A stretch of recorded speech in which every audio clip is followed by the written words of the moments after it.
Bismillahirrahmanirrahim.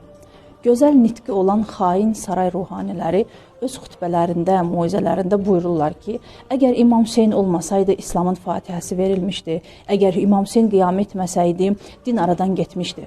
Məgər hal-hazırda ölkəmizdə din aradan getmir? Yezid xislətli hakim Azərbaycanda İslamı, şiəliyi aradan aparmağa çalışmır? Buna dəlil olaraq bir çox nümunə gətirmək olar.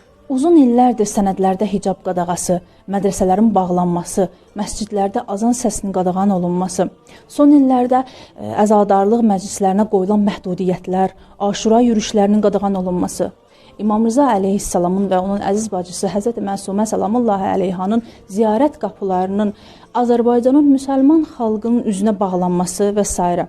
Bu siyahını çox uzatmaq olar. Belə zalımı tərifləmək, onun salamatlığına dua etmək, sonra da İmam Hüseyn əleyhissalamın müsibətindən danışıb göz yaşı tökmək nə dərəcədə bir-birinə uyğundur? Heç şübhəsiz belə ruhanilər əgər İmam Hüseyn əleyhissalamın dövründə olsaydılar, onun dindən çıxmasına və qətlə yetirilməsinə dair fətva verən Şüreyh Qazi olardılar.